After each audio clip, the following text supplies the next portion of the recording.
কিন্তু গাজর উপরের অংশটুকু কালকে পোলায় দিয়েছি, আর এই বাকি গুঁড়াগুলো ফেলে দিব না, এগুলো দিয়ে দেখা যাক কি করা যায়। তো এগুলো আমি এখন খুব ভালোভাবে কিন্তু ব্লেন্ডার করে নিব। এগুলো হালকা ভাপানো হয়ে গেছে। তো সব সময় যে ভালো কিছু খেতে হবে তা কিন্তু না, এই গুঁড়াগুলো কিন্তু কাছে গুঁড়াগুলো দিয়ে দেখি কি করা যায়। তো চলুন এটা ব্লেন্ডার করে নিয়ে আসি।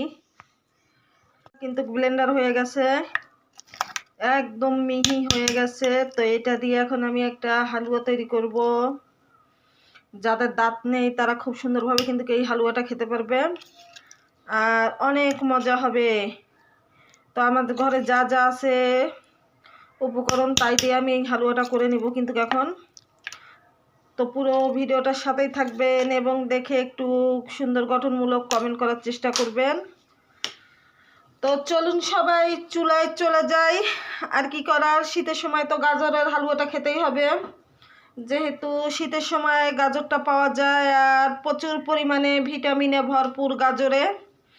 বাচ্চারা তো এমনিতেও খেতে চায় না গাজরটা, তো বিভিন্ন রকমের আইটেম করে যদি খাওয়াতে পারি এতে করে কিন্তু ওদের শরীরের জন্য খুবই ভালো হবে, আর খেতেও চাইবে। তা বাচ্চাদের সাথে সাথে আমরাও খেতে পারবো এই দারুণ মজার হালুয়া। গাজরের হালুয়া করব একটু। তো এখনও রান্না বসায়নি, বাজার চলে গেছে আপনাদের ভাইয়া। তো এই ফাঁকে আমি হালুয়াটা করে নেই। চলুন সবাই, ফ্রাই প্যান বসাই দিলাম, একটু তেল দিয়ে দিব। হালুয়া একটু ঘি নয়তো তেল দিতে হয়, যেহেতু আমার ঘরে ঘি নেই আমি তেল দিয়ে দিলাম। সয়াবিন সাথে দারচিনি, 2টা এলাচ দিব, 2টা লং দিয়ে দিব। এলাচগুলো একটু থেতো করে দিলাম যেন পুরোপুরি ফ্লেভারটা বেরিয়ে আসে। আর এখন কিন্তু আমি গাজরের পেস্টগুলো দিয়ে দিব এখানে। গাজরের পেস্টগুলো কিন্তু আমি দিয়ে দিচ্ছি, যেহেতু একলা একলা ক্যামেরা ধরে, তো ক্যামেরাটা ধরে রাখা যাচ্ছিল না, 2 হাত দিয়ে দিতে হয়েছে। মেয়েও নাই, ঘুম থেকে ওঠেনি। সামান্য পরিমাণ লবণ দিব এখানে, যাতে করে মিষ্টিটা একটু কড়া হয়। অনেকেই লবণ খায় না, আমি আবার মিষ্টি জাতীয় জিনিসে হালকা পরিমাণে একটু লবণ দিয়ে দেই। তো এটা ভালোভাবে এখন নাড়াচাড়া করব কিন্তু।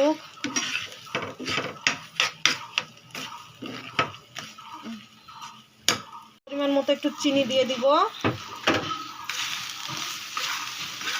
আর একটু চিনি দিতে হবে। মিষ্টি জাতীয় জিনিসে একটু মিষ্টিটা করা হলে ভালো লাগে। অনবরত কিন্তু নাড়তে হবে, নয়তো কিন্তু নিচে যে লেগে যাবে।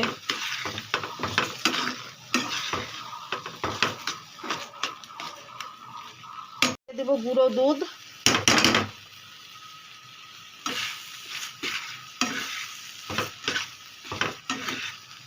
দিয়ে ভালোভাবে নাড়াচাড়া করব এখানে। গুঁড়ো দুধের সাথে যেন গাজরের পেস্ট একদম মিশে যায়, নয়তো গুঁড়ো দুধটা দেওয়ার পরে কিন্তু জমাট বেঁধে যায়।